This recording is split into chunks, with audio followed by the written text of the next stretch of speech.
The future is green. The Ork Codex is supreme. And it's time to talk about what GW means to do with the Great Waaagh as we come to a reaction slash summary slash my opinion about what's going on with the Orks and what GW has released to us on this day. We have seen this soft cover, oddly, Codex, as well as some Ork model releases, some data sheet reveals of information, and more. So let's get into it, you guys. There's a lot of comments. Even on the last video I just did before this, you guys were already talking about some of this. So now's your time to get opinionated and be heard as we're going to do this reaction to everything that we've seen. So if I miss it or if I misquote something, make sure y'all let me know and now or in the rewatch gang for your fellow green skins to learn from. Right away, let's move into the new yet old, the Ork Trukk. Now, this is actually pretty cool for a couple reasons. One is the pile out ability. So it's a great improvement from just healing one wound. This actually already exists in 40K. This is currently what the World Eater's Rhino does. It allows units to disembark whenever you get close. It's actually really good to also set up for heroic interventions because the Trukk can generally stage up somewhere a little better. And when the enemy kind of moves up and wants to declare to do something, you might just disembark in a position that they weren't expecting to actually have to deal with and contest the disembark. Generally, you want to let the enemy know you can do that, but it will dissuade them without you needing to do that. It also helps with when someone wants to shoot you and then charge you and try to clear you. When you are disembarked preemptively, that means you're not taking battle shock or being battle shocked from the normal rapid disembark mode. Therefore, you will actually still be able to do stratagems. We don't know exactly what stratagems will still apply and the wording and such, but like, for example, a fight on death can still appear. Maybe you want to actually overwatch, different stuff like that. So that's actually a pretty sweet ability. We also see that it was given more melee weapons and a little bit of change on its keyword ability. So we have speed freaks down there as well. Now, currently, if you're playing Cult of Speed, if you're playing the Speed Waaagh, something like that, you know that your actual trucks already have a lot of synergy with those detachments, but now it's more direct and obvious, which is actually good for everybody. Yes, trucks can go fast. How else are the infantry boys going to get stuck in and knock anybody's teeth out? So another thing we see is the Trucks kind of picked up a little bit from the from the battle wagon with the fact that now it has more melee weapons and they're a little bit worth their weight, right? So we have the buzzsaw. It's a cleave 1 extra attack. It's 2 attacks, hitting on 3, strength 6 -1, 2 damage. You have a grabbing claw extra attack with 2 attacks, hitting on 3s, strength 10 -2, 2 damage. And then you still have the spiked ram. I think this model can replace the shooter, so it can replace its melee with one, either the grabbing claw or the buzz. So you choose one of those two weapons that I just mentioned, and you still have your spiked ram at all times, which also has cleave. We also, as we're going to look at, seeing that they talked about detachments, which that means this is going to get even more synergy. For example, the Speed Waaagh detachment, the Blitz Brigade detachment, they all have stuff that you can use in strats that help that transports themselves. It does firing deck 12, which is great to see. You know, people orcs take that for granted. Some armies only have firing deck 2, so be happy you got that as a green skin. Another change that's fun to see is now we have rockets, and the rocket is Blast 2 on its frag profile. So think about it like a frag grenade launcher. So there's a rocket, it has 2 different profiles. One is a frag, and then it actually has blast and the 2 attacks base, hitting on 5, strength 4, clearing little stuff, and then a rocket launcher, 2 base hits. And of course, like we all know, the rockets always have strength 10 now. Awesome to see. And we're going to look at other strength profiles as well, which is really encouraging and awesome to notice.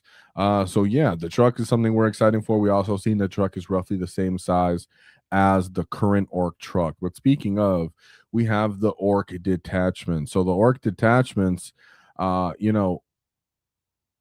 this is 15 new detachments that GW, not new and old, from our new codex that was shown that's going to be pushed forward.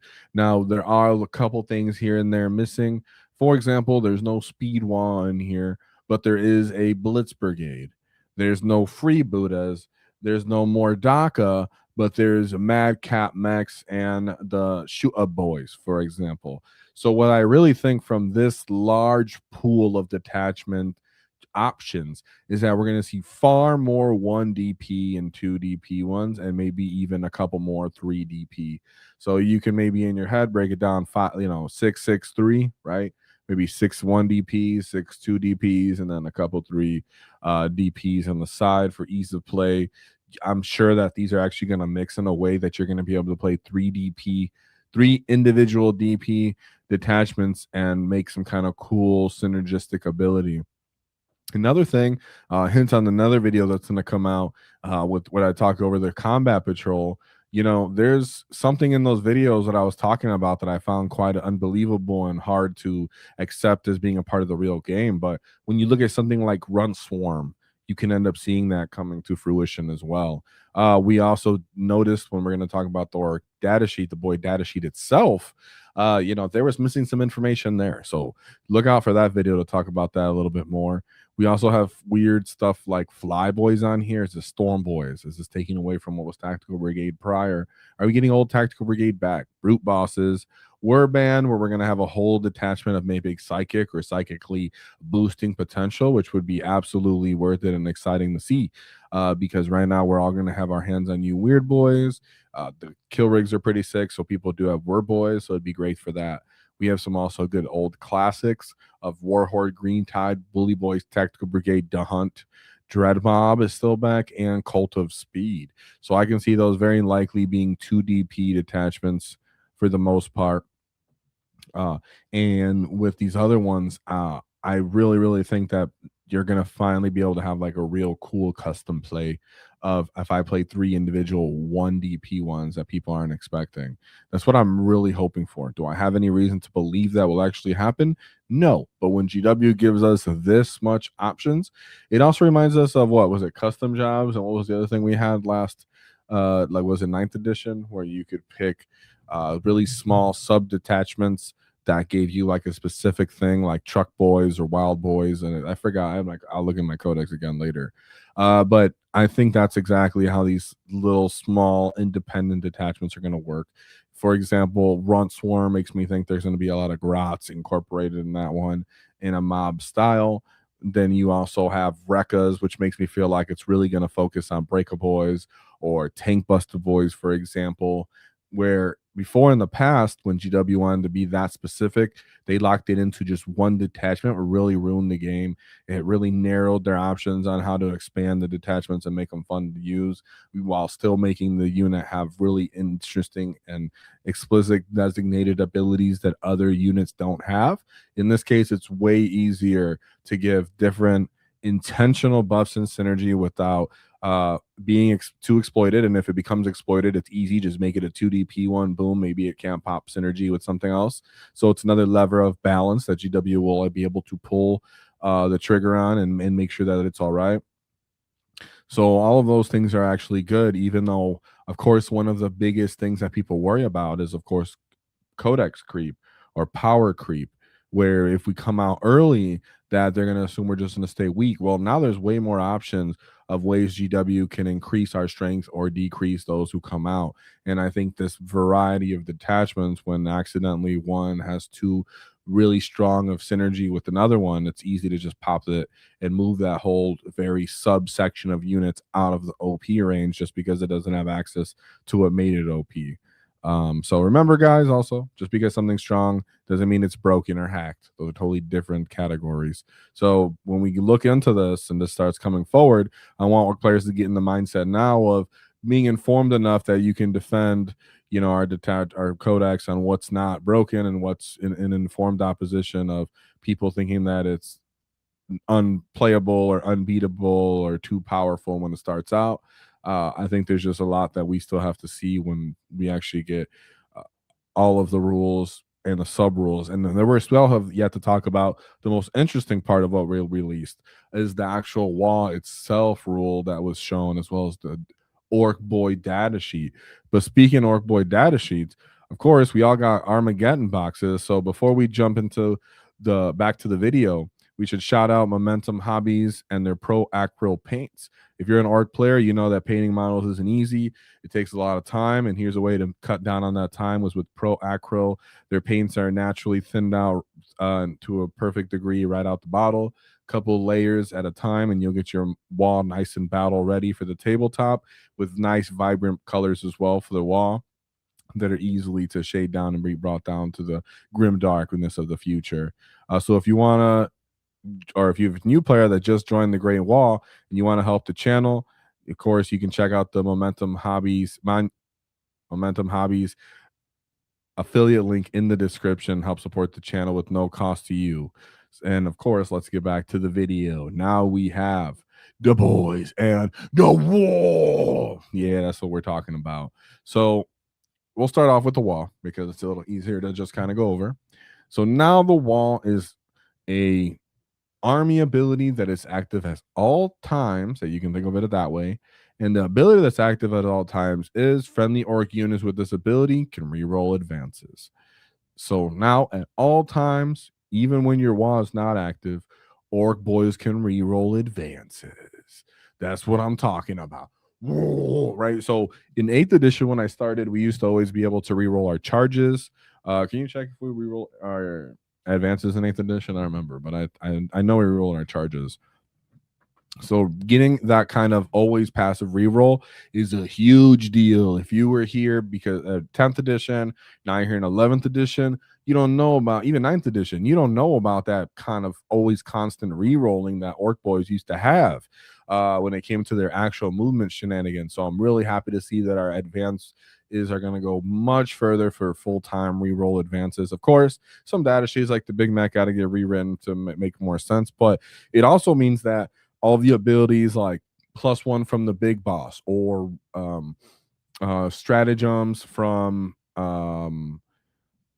certain the green tide, for example, where you can do buffs to your charges as well. Any kind of way that you can synergize your charges with your advance rolls, this goes much further. So we're happy to have this at all times. But now there's a second part to your WAAH, so your army-wide rule, which is you can declare a war cry once per battle at the start of the command phase. You can use this ability. If you do so, orcs with the Waaagh are riled up. So consider rile up to be like a status that is activated from your one-time army. So instead of saying like, I'm walled up, right? You're riled up. So you're always going to have the wall passive ability of reroll advances. But when you declare the war cry ability to become riled up, then you get access to very familiar yet different rules, right? And yes, it's the command phase, not your command phase. Be specific, because the first time I misspoke and I said my command phase. So it's back to the condition it was at the beginning of this edition, which is debatably good or bad, but we'll talk about that in a second. When we talk about the riled up units, though, some of these abilities have changed and some are familiar. So you have the good old 5-up invuln army wide across all your riled up orc units. They also have ranged attacks, have assault, right? So this is very much open to walkers, monsters, vehicles, all types of different units. That it just means that you can actually have it on every unit without having to tap into a specific detachment. When that unit is selected to make an advance, that advance move does not prevent the unit from making a charge. So that's familiar. Now, some things you'll notice. We have lost +1 attack, and we have lost +1 strength. So that sucks. So now that means that though we were looking at the abilities that were extra strength, for example, extra attacks for our getting +1 attack from our wall, we don't have that access anymore, right? Sorry, guys, I was talking too much. So before we were looking at squigs or kill rigs, and we were saying all these extra attacks are being given +1 attack from our wall. Well, that's not going to be the case anymore.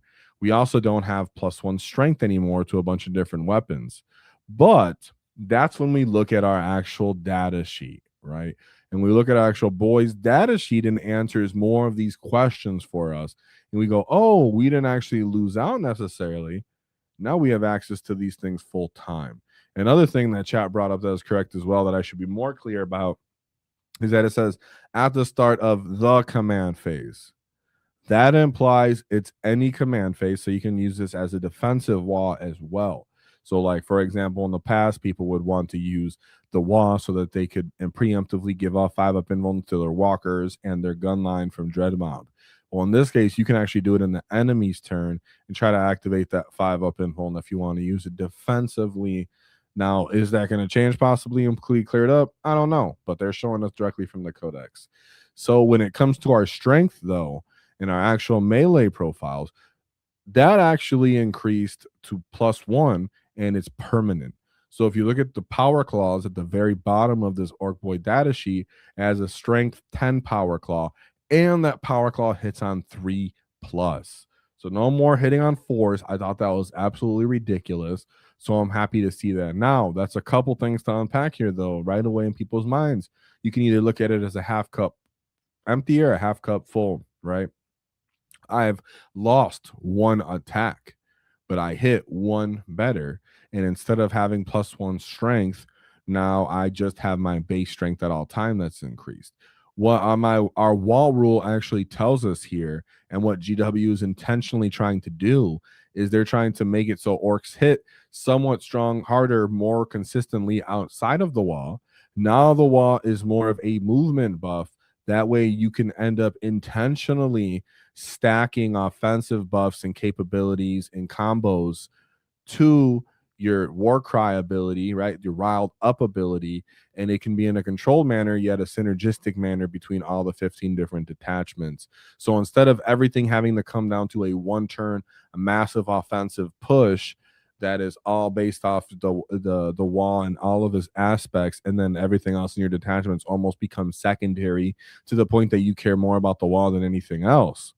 In this case, it's, well, the wall is a different form of movement buffs and defense, and then you can also, based off the keywords, the detachments, anything like that, we're going to be able to attach that to being riled up as the status, and maybe return these kind of buffs like +1 attack, or maybe another way to get +1 strength, right? So there's a lot there that we can actually look at. Some people immediately like, poo, that's negative, that sucks. Some might say, hey, that's actually cool because this means that they can do more, and we're not just sitting weak ducks outside of the wall at all times, because as well as the boy chopper. So the boy chopper we're looking at is now strength 5 at all times. Then again, we say, well, that means you have 1 less attack than you typically would because you don't have the additional attack from the wall currently. Another cool couple things that we can point out from this data sheet is absolutely the knob at the top has 3 wounds. That implies that mega knobs are going to have 4 wounds. That implies that the new knob kits are going to have 3 wounds. That implies that, in my opinion, the Breaker Boys and the Tank Buster Boys, their knob, who's currently in a bigger base and has no real distinction at the moment, is going to get the distinction, hopefully, of +1 wound as well, and being wound 3 also, 3 wounds as well. So I'm really happy to see that all those guys are getting brought up to be more thick. Hopefully the models themselves represent that. Another thing that's really cool that we're looking at is, if you see the big chopper, there's a cleave 2. We've seen cleave 1, now we got cleave 2. We also see that there's rapid fire, of course, still in our weapons. There's also blast 2, as I pointed out earlier, on the rocket for the frag launcher. But we see how obvious and prevalent that is right now in 40K. So if it's obvious for us, I think it's going to be on our opponents too. So good to keep that in mind. Another thing we're looking at is lethal hits, non-monster vehicle. So this, from how I understand it, is they're saying that our lethal hits aren't going to apply to monsters and vehicles. So they don't want lethal hits to be OP. Maybe they're taking that away as a whole, and then only certain units are going to have access to lethal hits that work at all time. So I like it because if we're going to be hitting on 6s a lot or 5s, then it means when our 6s hit, if we still have access to stain, awesome. If we don't, these weapons that are already built into our data sheets immediately go with the wall ability, or in this case, the riled up ability, where I'll have assault. So I have incentive to shoot the custom shooters, which are going to be lethal hits, rapid fire 2, 18 inches, 4 shots. So 6 shots a piece per boy that they're going to have on them, at least from how we understand it, on some of the characters. And then I'm not the characters, the knobs in the unit. Or you have the basic boy shooter, which is going to be lethal hits also, rapid fire 1, 18 inches, 2 attacks. And these are still strength 4. One thing we did lose a strength on that nobody really cares about is the big shoot has been brought down to strength 4 instead of strength 5. So that does suck, at least in my opinion, for battle wagons to whatever degree that matters. So a lot of real cool stuff in there. We have the +1 on the power claws. We have a revert to our strength, because if you didn't know about this in the past, Knobs used to have strength 10. All power clothes were strength 10 as a whole. But Boyz being brought up to strength 5 is interesting. It definitely also makes me wonder where our Beast Snagger's strength is going to be. Are they going to be brought up to strength 6 passively at all times?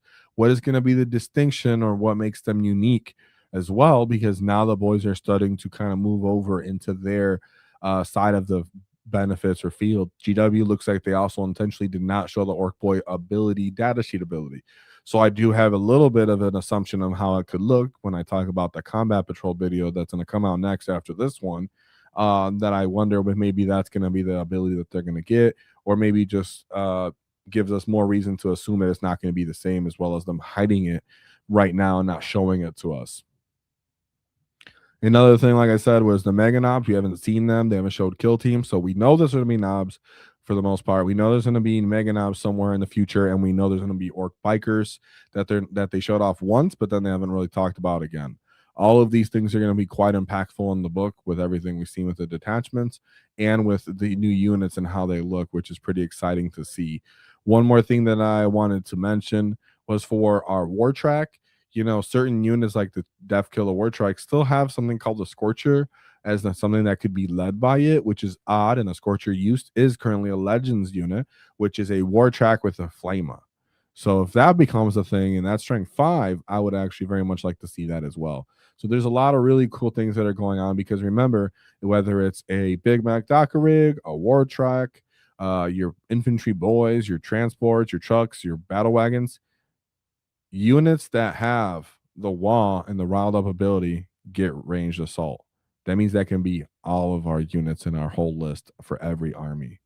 So that's going to be sick, having the assault keyword on your kill rigs, for example, if they have a similar ability. Anything else that I think I missed from speaking of this data sheet? I think I hit all of those points.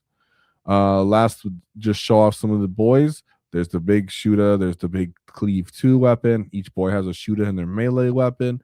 And then, of course, the rockets on hand. The rockets, as we've seen, are not one shot. It looks like they're 2 shots, at least from the data sheet at all times, which is cool to see, especially when you know you're going to be able to shoot them at will, as long as you're willing to give up the hidden ability.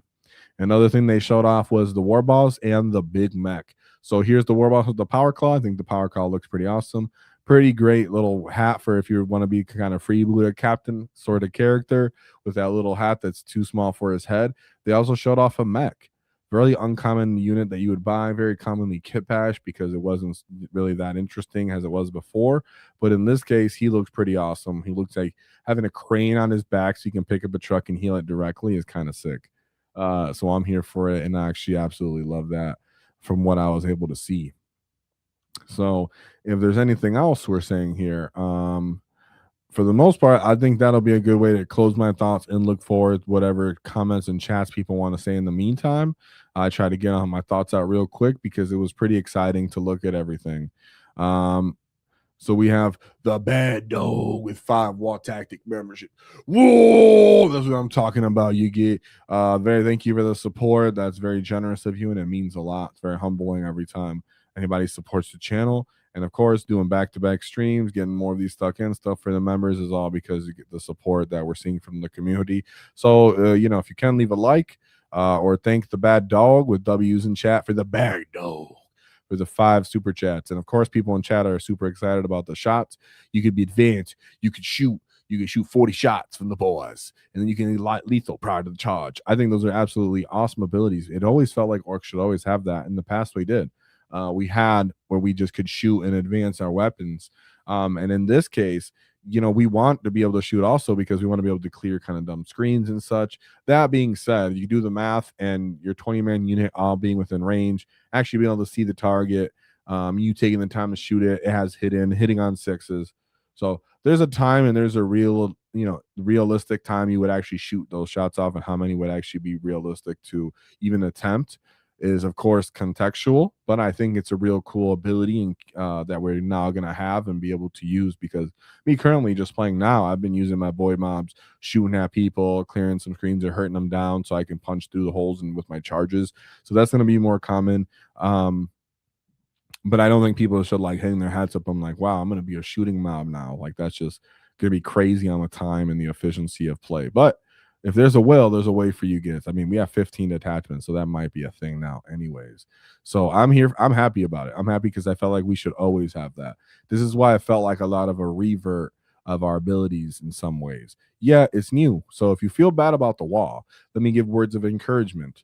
Like I was just to make it clear, because the wall isn't fundamental to every phase and aspect of our offense as it kind of currently is. And the only thing GW could think to do, for example, was give sustain at 1 to us on the wall when they introduced, or 2, I guess, whatever, when they introduced Mordaka. And they were like, this is how we'll make a multi-phase army. And it was too much because we already had that wall ability, like most people say, is pretty crazy if you could get it as a strat, because it's like 5 different buffs in one. So GW, knowing that, lessen the impact of that wall once per game ability so that we're not so fundamentally dependent on it, yet easier to keep us in check with a bunch of different synergistic buffs if we don't have this amazing all-time ability that's once per game. So it actually opens up way more options and combinations, and there's a good chance we can get back, if not all the abilities we already have, just about all of them, and maybe even more new ones. So I like it. The 15 detachments and point cost means that we're gonna have a lot of different ways that we can actually play out these things and make them more personal and expressive, and hopefully they just don't ruin it. Yeah, I will be sad to see the extra attacks like on my pigs being gone. So that means Quick Honk Poise need a buff on another buff, right? From the ones we talked about, because now they're even losing that. So everything good I said about the pigs, slowly we're not seeing mobile. The extra attacks are being gone. We need to see some real increase on those pigs to be interesting. We got the 17-month from Metaphoric Dragon. Whoa, can't wait to see the new detachments, right? We're already pretty pumped because we have what we have now. I've been having fun with it. I suggest you do too. Not put video out on that, and I'll continue to put videos on that. But as I suggested, and I thought GW is going to come out sooner with the codexes than most people expected. The one bad thing I can say is, why the heck does it soft cover? That's ugly. So with that being said, if I didn't miss anything in chat, thank you guys for chats for responding as well. Give me more food for thought and help people make sure remember stuff. And I think the knob banner is totally relevant. Anybody that says the knob banner is just sucks or something, do not get it twisted. T6 is a great break point. Orks Boyz having 5-up invulns on all times is a great break point. Being able to fight depending on what disposition you're going over and taking over objectives, having more OC and a full-time 5-up on a relatively cheap unit to kind of instigate and start the big main wall, the big main fight, is super underrated. So 6-up invuln, full-time 5-up invuln, those are abilities that Ork Boyz like for the most part. And at least you get a flash kit leader too. So be pumped about it, guys. Remember, don't be pessimistic, don't hide, don't buy into that. Ultimately, at the end of the day, it's a game, and you already paid money for the model, so enjoy it as you can. Unless you're going to be the next world-class Art of War coach, then you shouldn't be worried about it. So with that being said, there's only one thing to keep in mind, is don't cross our wall.